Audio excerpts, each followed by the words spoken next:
Hello students, economics के इस class का जो आज का हमारा टॉपिक होगा वह होगा रेपो रेट एंड डिफ्लेशन।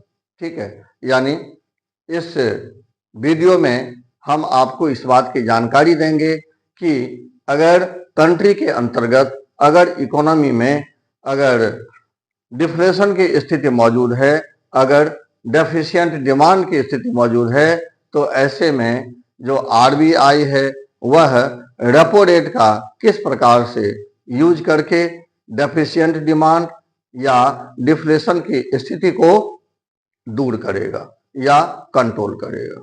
ठीक है, तो आज का जो हमारा टॉपिक है वह है रेपो रेट एंड डिफ्लेशन।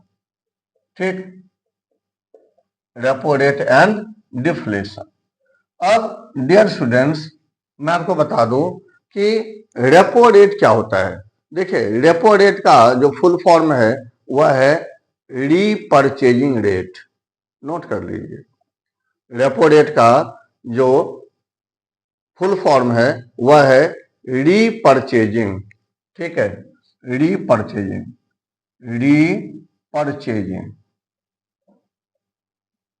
ठीक, रीपरचेजिंग रेट। ठीक है, इसका फुल फॉर्म है।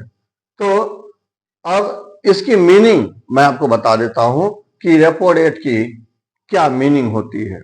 ठीक है डियर स्टूडेंट्स, रेपो रेट वह रेट होता है जिस रेट पे आरबीआई कॉमर्शियल बैंक्स को शॉर्ट टर्म लोन प्रोवाइड करता है। कौन सा लोन प्रोवाइड करता है? शॉर्ट टर्म लोन प्रोवाइड करता है। ठीक है, आरबीआई कॉमर्शियल बैंक को शॉर्ट टर्म लोन प्रोवाइड करता है। ठीक है, आप कह सकते हैं कि वह रेट जिस पर आरबीआई कॉमर्शियल बैंक्स को शॉर्ट टर्म लोन प्रोवाइड करता है उस रेट को रेपो रेट कहा जाता है। ठीक है, अब सवाल ये उठता है कि जो रेपो रेट का रोल है वह क्या है? Role of repo rate. ठीक है, रोल ऑफ रेपो रेट, इसका रोल क्या है? Dear students, you should know that just like bank rate, repo rate also makes the loan either expensive or cheaper. ठीक है, यह बैंक रेट की तरह ही यह लोन को या तो एक्सपेंसिव बना देगा या तो चीपर बना देगा।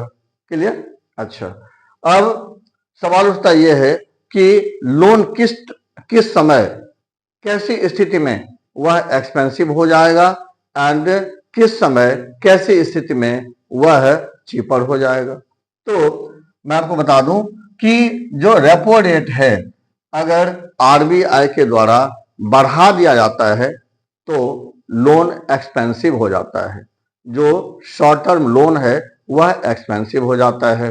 एंड अगर रेपो रेट को आरबीआई के द्वारा डिक्रीज कर दिया जाता है, घटा दिया जाता है, तो जो शॉर्ट टर्म लोन है, ठीक है, वह चीपर हो जाता है। ठीक, अच्छा, अब यह सवाल उठता है कि रेपो रेट का यूज करके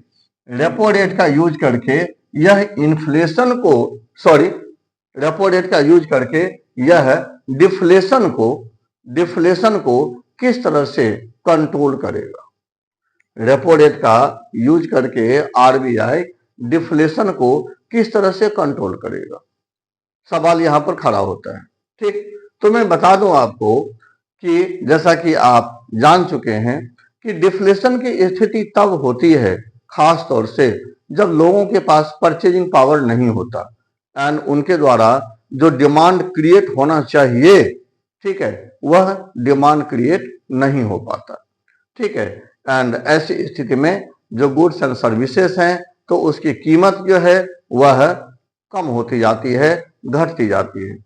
तो यहां पर सॉल्यूशन के तौर पे अगर हम देखें तो इसका सॉल्यूशन ये है, यानी डिफ्लेशन को टैकल करने का इसका सामना करने का, इसको कम करने का, डिक्रीज करने का या फिनिश करने का तरीका एक ही है कि लोगों के पास तक परचेजिंग पावर पहुंचाया जाना चाहिए।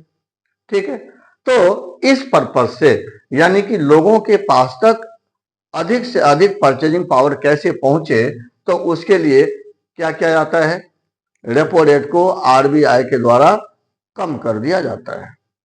जब रेपो रेट कम हो जाएगा तो जो शॉर्ट टर्म लोन है, ठीक है, which is given by the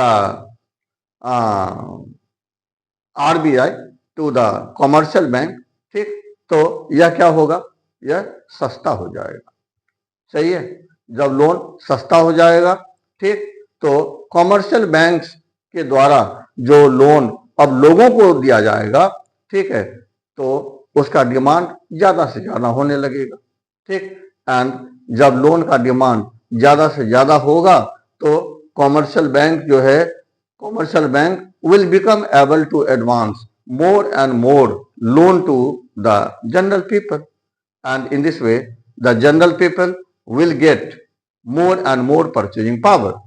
ठीक है, एंड जब लोगों के पास ज्यादा से ज्यादा परचेजिंग पावर होगा तो they will become able to demand more and more things, more and more goods and services, and in this way ultimately the situation of deflation will be controlled। ठीक है, तो मुझे उम्मीद है कि आपको यह समझ में आ गया होगा कि रेपो रेट का यूज करके जो आरबीआई है अथवा सेंट्रल गवर्नमेंट है, ये दोनों के दोनों किस प्रकार से रेपो रेट का यूज करके डिफ्लेशन को कंट्रोल करते हैं। ठीक है, तो फिर अपने लोग मिलते हैं दूसरे वीडियो में दूसरे टॉपिक के साथ। तब तक के लिए जय हिंद, वंदे मातरम, thank you for watching and all the best.